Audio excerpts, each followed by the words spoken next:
Okay, so get ready, because today we're diving into this wild conversation between Joe Rogan and Tucker Carlson. We've got excerpts from their show, and let me tell you, they cover it all. UFOs, government secrets, you name it. Are you ready to unpack this? What's really striking is how Rogan and Carlson seem to tap into this feeling so many people have, you know? Like things just aren't adding up. They jump right into this alleged leak, Project Aqua. Supposedly, it's got all these details about people getting hurt, even dying, from encounters with UFOs. Right, and even though they're both a little skeptical about it, like, is this real or some kind of disinformation campaign, it's clear they're taking it seriously. Carlson even talks about how he went from being a pretty conventional journalist to someone who actually entertains the idea that UFOs could be real, maybe even some kind of spiritual beings. What I found interesting was how he said the shift started when he realized just how much the government had lied about in the past. It made him start questioning everything. It's like that classic Matrix moment, right? You take the red pill and suddenly everything you thought you knew is up for grabs. It can be scary, for sure, but there's also this sense of liberation that comes with realizing you might not have all the answers. Totally. And that's when the conversation takes this really wild turn. They start speculating about why the government might be hiding what they know about UFOs. Can you imagine the panic if it came out that these things are real, maybe even dangerous? It makes you wonder, what are they so afraid of? Exactly. Carlson even brings up this Stanford professor he spoke to, who believes these UFOs emit some kind of energy that can be really harmful, even deadly. He's basing that on injuries he's seen in military personnel. That's the stuff that makes you really think, why all the secrecy? Rogan and Carlson suggest that maybe it's about avoiding mass panic, which makes sense, but they also talk about the possibility of the government looking weak, like they can't even control what's flying around in their own airspace. And that raises the question, if we can't even track these things, what does that say about our defenses? Yeah. Especially if they do turn out to be hostile. It completely undermines this image of power and control that governments try so hard to maintain. And just when you think it can't get any weirder, the conversation takes this sharp turn into AI territory. Rogan connects these UFO sightings with how rapidly AI is developing. He's worried that we're on the verge of creating something that's not just smarter than us, but could become like a god to us. Yeah, it's like that classic sci-fi trope come to life. What happens when the creation surpasses the creator? It's a question we need to be asking ourselves right now. Absolutely. And then Carlson throws out this wild comparison. He says, we're like those researchers studying chimps in the jungle. Once the chimps get used to us being around, they just go about their business totally oblivious. Could that be us with these potential extraterrestrials? It's a mind-blowing thought, isn't it, that we could be part of this reality that's way more complex than we can even imagine. It's both humbling and kind of exciting. It Yeah. makes you realize how much we still don't know.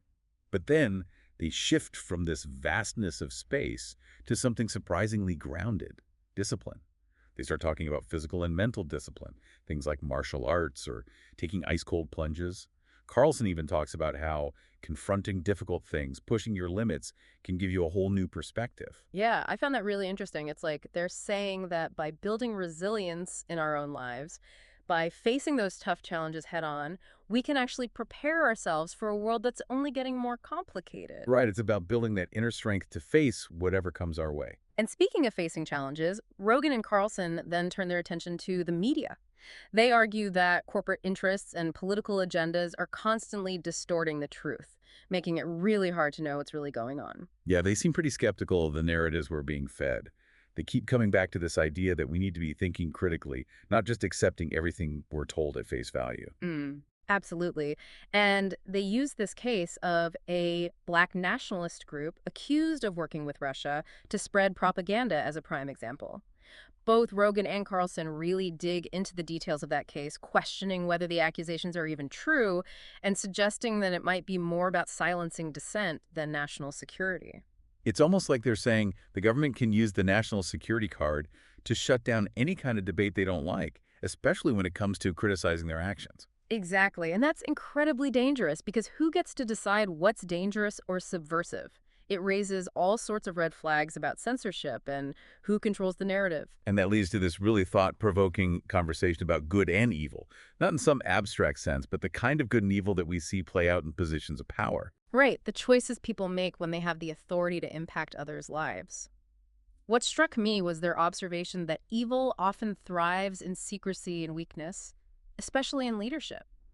they argue that true leadership requires a genuine concern for the people you're leading, a willingness to be transparent, and a commitment to serving their best interests above your own. So are they saying that when those qualities are absent, when leaders operate in the shadows and prioritize their own agendas, that's when things can really go wrong? Absolutely. It's a serious warning about the corrupting nature of power and how crucial it is to hold our leaders accountable, especially when they try to operate in secrecy. And they tie this right back to the media's role, arguing that a free press should be a check on power, holding those in charge accountable. But they're concerned that too often the media becomes complicit, either by ignoring abuses of power or even amplifying misinformation. Which creates this dangerous cycle, right? Misinformation spreads, trust in institutions erodes, and ultimately we lose faith in our shared reality. And that's a scary thought. If we can't even agree on what's true, how can we have any kind of meaningful conversation about the problems we face as a society? Right. It leads to division, polarization, and the breakdown of civil discourse. And Rogan and Carlson suggest that the internet and social media, while potentially powerful tools for connection, might actually be making these negative trends worse. So instead of broadening our horizons and exposing us to different viewpoints, these platforms might be trapping us in echo chambers. We only see what we already believe, becoming more entrenched in our own views, no matter how accurate they might be. It's like we're trading genuine dialogue for the comfort of confirmation bias. And that lack of exposure to different viewpoints can make us intellectually lazy, hesitant to question our own beliefs. Almost like we're losing the ability to think for ourselves, to critically analyze information. Exactly. And that's when we become the most susceptible to manipulation. So we've got the media, the government, technology's role in all of this. Where do Rogan and Carlson go from there? This is where the conversation takes a philosophical turn. They start grappling with the very nature of truth itself. Is there even such a thing as objective truth in a world where everyone brings their own biases and experiences to the table? Or is it all just a matter of perspective? That's a tough one, Yeah, especially these days when it feels like everyone has their own version of reality. exactly. So how do we even begin to navigate that? How do we figure out what's true when we're constantly bombarded with conflicting information? Rogan and Carlson don't claim to have all the answers, but they do offer a few important clues. Like what? Well, they emphasize seeking out diverse perspectives, for one, being open to the possibility that we might be wrong, and being willing to change our minds when presented with new evidence. It's that humility to admit, hey, I might not have it all figured out. Exactly. It's about intellectual humility, recognizing that we don't have all the answers and that our perspective is just one small piece of a much larger puzzle. And that sometimes the best thing you can do is put yourself in a situation where you're not the smartest person in the room. Absolutely. Surround yourself with people who have different experiences and viewpoints, people who will challenge your assumptions and help you grow. It's about embracing intellectual discomfort, that feeling of, wow, I never thought about it that way before. Because sometimes that discomfort is where real learning begins. And isn't that what Rogan and Carlson are doing in this conversation? They're not afraid to ask those tough questions, to challenge the things we often take for granted. Exactly. Whether you agree with them or not, their willingness to engage in these difficult conversations, to challenge conventional wisdom, that's what makes them so compelling. It forces us to think critically, to examine our own beliefs, and to be more discerning about the information we consume. It's like they're saying, don't just take our word for it. Go out and do your own research. Question everything. Exactly. And those are essential skills in a world increasingly defined by information overload and manipulation. And those are skills we need now more than ever. They're urging us to be more than just passive consumers of information. To really step up and engage. Exactly. To be informed, to be critical, to make our voices heard. Not just following blindly.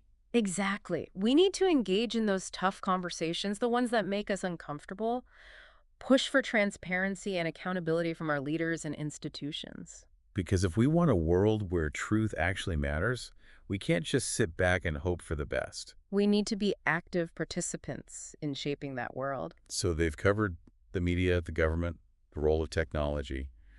Where does the conversation go from there? Well, this is where things get really interesting. They start grappling with the nature of truth itself. Whoa, that's deep. Right. Can we even talk about objective truth in a world where everyone brings their own biases and experiences to the table? Or is it all relative? Just a matter of perspective? Exactly. And that's a really tough question, especially in today's world. So how do we even begin to navigate that? Right. How do you sift through all the noise and figure out what's real? That's the million-dollar question, isn't it? Rogan and Carlson don't pretend to have all the answers. But they definitely get you thinking. They really do. And one thing they emphasize is the importance of seeking out diverse perspectives. Not just surrounding yourself with people who agree with you all the time. Right. You need to be open to the possibility that you might be wrong, willing to change your mind when presented with new evidence. That's tough for a lot of people, I think. It is, but it's so important, that willingness to admit, hey, I don't know everything. I might be wrong about this. Exactly. It's about having the humility to recognize that our perspective is just one small piece of a much larger puzzle. And that sometimes the most valuable learning experiences are the ones that challenge our assumptions. That Absolutely. feeling of, whoa, I never thought about it that way before. It can be uncomfortable, but it's often in those moments of discomfort that we grow the most. And that's what Rogan and Carlson are doing in this conversation, pushing those boundaries. They're not afraid to ask those tough questions, the ones that make people uncomfortable. They challenge the things we often take for granted. And whether you agree with their conclusions or not, I think that's what makes this conversation so important. It forces us to think critically, to question our own beliefs, to be more discerning about the information we consume. Because not everything is as it seems. Exactly. We can't just blindly accept what we're told, no matter who's doing the telling. Whether it's the government, the media, even our own families and friends. We have a responsibility to think for ourselves, to seek out the truth. And that's not always easy. It's not. It takes effort, it takes courage, but it's more important now than ever. It really does. So how do we get better at that? How do we become more discerning, more critical thinkers? Now, Rogan and Carlson highlight the importance of questioning authority, not in a disrespectful way, but with a healthy dose of skepticism. Not just blindly accepting what we're told, no matter who's doing the telling. Right. Because blind faith in institutions, whether it's the government, the media, even science, can lead us down some pretty dangerous path. And they point to some pretty compelling examples, like the Vietnam War, the Iraq War, even the 2008 financial crisis. Times when the public was misled, sometimes blatantly lied to, with devastating consequences. Exactly. And their point is that we should learn from these mistakes. We can't just blindly trust those in power, no matter how convincing they might sound. We have a responsibility to stay vigilant, to ask tough questions, and to demand transparency. It's like that saying, fool me once, shame on you. Fool me twice, shame on me. Exactly. We can't afford to be fooled again and again, especially when the stakes are so high.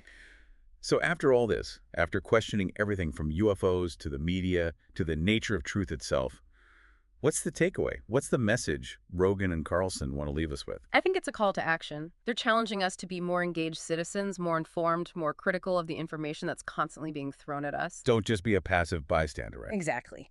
Get in the game, make your voice heard, engage in those difficult conversations, because the future really does depend on it. So what does this all mean for you, our listener? It's a challenge, for sure. It's a challenge to show up, to think for yourself, to stay curious. Don't take things at face value. Dig deeper. Ask those tough questions and be open to the possibility that you might not have all the answers, that your perspective can always evolve. It's a lifelong journey of learning, unlearning, and relearning. Exactly.